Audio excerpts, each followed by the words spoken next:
Hello friends, সবাইকে নতুন একটি ভিডিওতে ওয়েলকাম জানাই। এই মুহূর্তে যে গুরুত্বপূর্ণ আপডেটটির দিকে আমরা নজর রাখবো সেটি হচ্ছে প্রাথমিক প্রশ্ন ভুল মামলায় পর্ষদের আবেদন খারিজ করল কলকাতা হাইকোর্ট। বাজেয়াপ্ত ওএমআর শিটের তথ্য পাবে না পর্ষদকে জানিয়ে দিল হাইকোর্ট। বাজেয়াপ্ত ওএমআর শিটের নথি চাওয়ার আবেদন খারিজ করে দিল কলকাতা হাইকোর্টের ডিভিশন বেঞ্চ। মাননীয় বিচারপতি সৌমেন সেনের ডিভিশন বেঞ্চ মামলাটি খারিজ করে দিল। তো বিস্তারিত আপডেট আমরা জেনে নেব এই ভিডিওর মাধ্যমে। এই ভিডিওতে যে বিষয়গুলো থাকবে, পর্ষদের আবেদন কি ছিল, সেই আবেদন কেন খারিজ হলো, পর্ষদ কি সবাইকে 6 নম্বর দেবে, ম্যাট 1594-এর বর্তমান অবস্থা কি আছে, ম্যাট 1594 মামলার পরবর্তী শুনানি কবে হবে, বিস্তারিত আপডেট থাকছে এই ভিডিওর মাধ্যমে। তার আগে ভিডিও শুরু করার আগে বলে রাখবো বন্ধুরা, যারা চ্যানেলটিতে নতুন আছেন অবশ্যই একটু সাবস্ক্রাইব করে রাখার অনুরোধ রইল এবং ভিডিওটি ভালো লাগলে অবশ্যই একটু লাইক কমেন্ট করে যাবেন এবং বন্ধুদেরকে শেয়ার করে যাবেন। তো চলুন বন্ধুরা, ভিডিওটা শুরু করা যাক। 2014 সালে যে প্রাথমিক টেট হয়েছিল, সেই টেটের 6টি প্রশ্নে ভুল ছিল। সেজন্য কলকাতা হাইকোর্টে মামলা হয় এবং সিঙ্গেল বেঞ্চে নির্দেশ দিয়েছিল যে প্রত্যেক প্রার্থীকে 6 নম্বর দিতে হবে। মামলাটি পরবর্তীকালে চ্যালেঞ্জ জানিয়ে ডিভিশন বেঞ্চে যায়। ডিভিশন বেঞ্চে মাননীয় বিচারপতি সুব্রত তালুকদারের বেঞ্চে ঠিক একই রকম নির্দেশ আসে, অর্থাৎ প্রত্যেক প্রার্থীকে 6 নম্বর দেওয়ার কথাই সেখানে বলা হয়। কিন্তু দীর্ঘ সময় পেরিয়ে গেলেও পর্ষদ সেই অর্ডারকে কার্যকর করতে পারেনি, অর্থাৎ পর্ষদ সবাইকে 6 নম্বর দেয়নি। এরপর কিছু প্রার্থী কলকাতা হাইকোর্টের সিঙ্গেল বেঞ্চে যান, মাননীয় বিচারপতি অভিজিৎ গঙ্গোপাধ্যায়ের বেঞ্চে যান। সেখানে তিনি নির্দেশ দিয়েছিলেন সকল প্রার্থীকে সমস্ত 2014 সালের টেট ক্যান্ডিডেটদেরকে 6 নম্বর দিতে হবে এবং সেই সঙ্গে তিনি আরও নির্দেশ দেন যে যারা পাস করবে তাদের সবাইকে ইন্টারভিউয়ের দেওয়ার নির্দেশ দেন, সবাইকে ইন্টারভিউয়ের সুযোগ দেন। কিন্তু সেই নির্দেশকে চ্যালেঞ্জ জানিয়ে কিছু প্রার্থী আবার ডিভিশন বেঞ্চে যায়। ডিভিশন বেঞ্চে মাননীয় বিচারপতি সৌমেন সেন সেই একই অর্ডার জারি রাখে, কিন্তু তিনি একটি বিষয়ে খারিজ করে দেন। কি? অর্থাৎ যারা পাস করেছিল সেই সময় তাদেরকে তিনি ইন্টারভিউ নেওয়ার উপর স্থগিতাদেশ দিয়ে দেন। অর্থাৎ তিনি জানান যে প্রত্যেক ক্যান্ডিডেটকে তাদেরকে 6 নম্বর দেওয়া হবে, সেই অর্ডার তিনি দিলেও তিনি বলেন যে নতুন করে ইন্টারভিউ নেওয়া যাবে না তাদেরকে। তারা পরবর্তী যে নিয়োগ প্রক্রিয়া চলবে বা প্রাথমিক শিক্ষা পর্ষদ কন্ট্যাক্ট করবে সেখানে তাদের অংশ নেওয়ার সুযোগ দেওয়া হবে। অর্থাৎ তাদেরকে 6 নম্বর দেওয়ার জন্য তিনি নির্দেশ দিলেও ইন্টারভিউ যাওয়ার উপর স্থগিতাদেশ দেন। ইতিমধ্যেই পর্ষদ কোর্টকে জানিয়েছিল যে 21শে নভেম্বর 2023 তারিখের মধ্যে সমস্ত টেট ক্যান্ডিডেটদেরকে 6 নম্বর দিয়ে দেবে।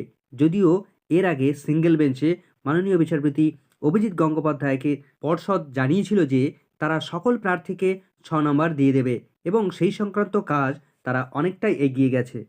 এরপর এই মামলাটিকে সুপ্রিম কোর্টে চ্যালেঞ্জ হয়। কিছু প্রার্থী তারা সুপ্রিম কোর্টে চ্যালেঞ্জ জানায়। সেখানে প্রত্যেক প্রার্থীকে 6 নম্বর দেওয়ার উপর স্থগিতাদেশ দেয় সুপ্রিম কোর্ট। অর্থাৎ এখনই প্রাথমিক শিক্ষা পর্ষদ প্রত্যেক ক্যান্ডিডেটকে 6 নম্বর দিতে পারবে না। তো এই ম্যাট 1594 এই মামলাটি সুপ্রিম কোর্টে বর্তমানে বিচারাধীন রয়েছে। সুপ্রিম কোর্টে পরবর্তী শুনানি কবে আছে আমরা দেখে নিই। দেখুন, মামলাটির ডায়েরি নাম্বার 43373 2023। যার পিটিশনার রয়েছেন Dibyendu Kundu versus the West Bengal Board of Primary Education. মামলাটির ডায়েরি নাম্বার এখানে, যার কেস নাম্বার এসএফপি নাম্বার রয়েছে এবং প্রেজেন্ট লিস্ট হয়েছিল 6 নভেম্বর 2023 তারিখে অনারেবল ম্যাজিস্ট্রেট এএস বোপান্না এবং পিএস নরসিমার বেঞ্চে বিচারাধীন রয়েছে। এবং মামলাটির বর্তমান স্ট্যাটাস আপনারা এখানে দেখতে পাচ্ছেন। গত 6/11/2023 তারিখে মামলাটি স্টে অর্ডার দেওয়া হয়েছে এবং পরবর্তী যেটা শুনানির ডেট আছে 22/1/2024, অর্থাৎ জানুয়ারির 22 তারিখে মামলাটি শুনানির জন্য ধার্য করা হয়েছে। এখন বিষয় হচ্ছে পর্ষদের কোন আবেদন খারিজ হলো এবং কেনই বা খারিজ হলো। ইতিমধ্যেই পর্ষদ আরেকটা কাজ করে। পর্ষদ কলকাতা হাইকোর্টের ডিভিশন বেঞ্চে যায় এবং সেখানে গিয়ে তারা আবেদন জানায় যে পর্ষদ প্রত্যেক ক্যান্ডিডেটকে তারা 6 নম্বর দিতে চায়, বাট তাদের হাতে এই মুহূর্তে কোনো ডেটা নেই। সমস্ত ডেটা সিবিআই তাদের হাত থেকে সিজ করে নিয়েছে। তাদের হাতে পর্যাপ্ত কোনো ডেটা নেই। সেই ডেটা না থাকলে তারা সবাইকে 6 নম্বর দিতে পারবে না। অর্থাৎ সিবিআই দ্বারা সিজ করা সমস্ত ডেটা ফিরিয়ে দেওয়ার আবেদন জানায় প্রাথমিক শিক্ষা পর্ষদ, অর্থাৎ নিজেদের হাতে ফিরিয়ে আনার আবেদন জানায় প্রাথমিক শিক্ষা পর্ষদ। তখন পিটিশনারদের পক্ষ থেকে প্রবল আপত্তি তোলা হয়। তারা বলে যে পর্ষদ তো আগে কখনো একথা জানায়নি। সিঙ্গেল বেঞ্চে তারা জানিয়েছিল যে মার্কস দেওয়ার ব্যাপারটা তারা 50% এগিয়ে গেছে, তাহলে তারা এখন কেন এমন কথা বলছে? তাছাড়া তারা আরও জানায় যে সিবিআই যে ডেটা সিজ করে নিয়েছে সেগুলো সবই ম্যানিপুলেটেড ডেটা। অরিজিনাল যে ওএমআর শিট, সেই ওএমআর শিট পর্ষদের হাতে ছিল না এমনকি সিবিআই সেই অরিজিনাল ওএমআর শিট তাদের হাতে নেই। কিছু ডেটা আছে যেগুলো টাইপ করা ডেটা, সেগুলো যে কোনো সময় আবারও ম্যানিপুলেটেড করে ফেলতে পারে প্রাথমিক শিক্ষা পর্ষদ। তাই সিবিআইয়ের হাতে ডেটা থাকলে সেটাই সেফ থাকবে। তাই তারা সিবিআইয়ের সিজ করা ডেটা পর্ষদের হাতে দেওয়ার প্রবল আপত্তি তোলেন। তাছাড়া তারা এই কথাটাও স্মরণ করিয়ে দেয় যে এই মামলাটি বর্তমানে সুপ্রিম কোর্টে বিচারাধীন রয়েছে। সুপ্রিম কোর্টে বর্তমানে স্থগিতাদেশ আছে। তাহলে তারা কিভাবে সুপ্রিম কোর্টকে ওভারটেক করে ডিভিশন বেঞ্চে এই আবেদন জানাতে পারে, সে বিষয়ে প্রশ্ন তোলেন। সুপ্রিম কোর্ট শেষ যে অর্ডারটা দিয়েছিল, অর্থাৎ স্টে অর্ডার দিয়েছিল, সেই অর্ডারটা আমরা ছোট্ট করে একটু দেখে নেব।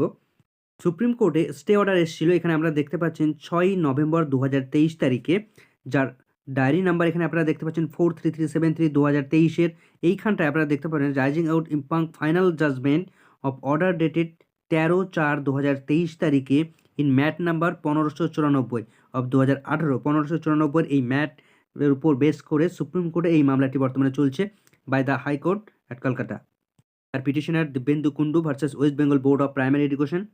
এবং অর্ডারের মূল বক্তব্য যেখানে উল্লেখ করা হয়েছে লাস্ট লাইনটায়, in the meantime there shall be interim stay of the impugned judgment, অর্থাৎ অন্তর্বর্তীকালীন স্থগিতাদেশ রয়েছে। পরবর্তী শুনানি, ডিটেলস শুনানি না হওয়া পর্যন্ত আপাততকালীন স্থগিতাদেশ থাকবে এই মামলাটি। এই মুহূর্তে প্রাথমিক শিক্ষা পর্ষদের 6 নম্বর দেওয়ার ইচ্ছে থাকলেও তারা কোনো ক্যান্ডিডেটকে 6 নম্বর দিতে পারবে না। প্রাথমিক শিক্ষা পর্ষদ এখানে একটা ভালো মতো টেকনিক ফলিয়েছে।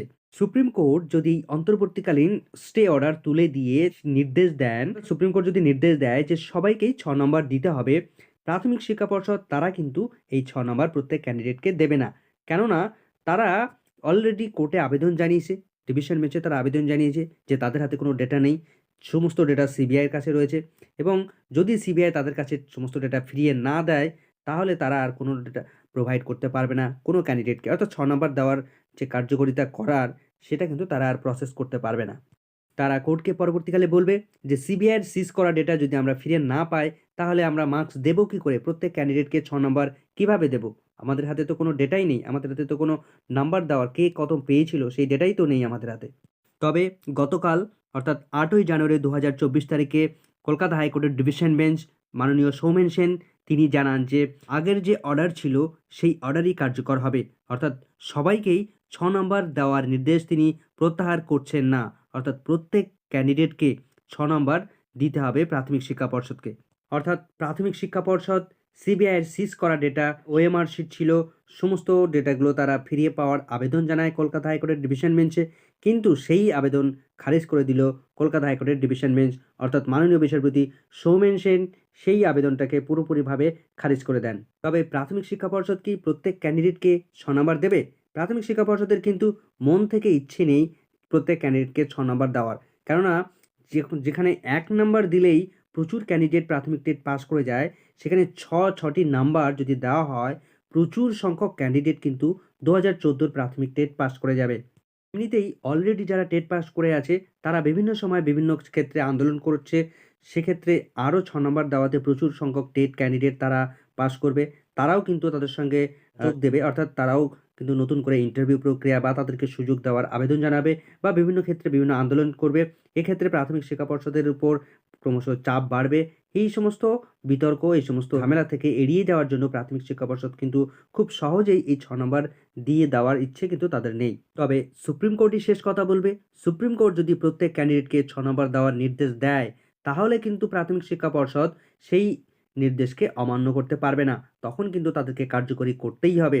অর্থাৎ প্রত্যেক ক্যান্ডিডেট 6 নম্বর পেয়ে যাবে এবং প্রচুর সংখ্যক 2014 সালের টেট ক্যান্ডিডেট তারা কিন্তু টেট পাস করে যাবে এবং তাদের হাতে একটা সুবর্ণ সুযোগ এসে যাবে। ভিডিওটি ভালো লাগে যদি অবশ্যই একটু লাইক, কমেন্ট, শেয়ার করে যাবেন। চ্যানেলটিতে নতুন যারা আছেন অবশ্যই একটু সাবস্ক্রাইব করে রাখার অনুরোধ রইল। সকলকে ধন্যবাদ।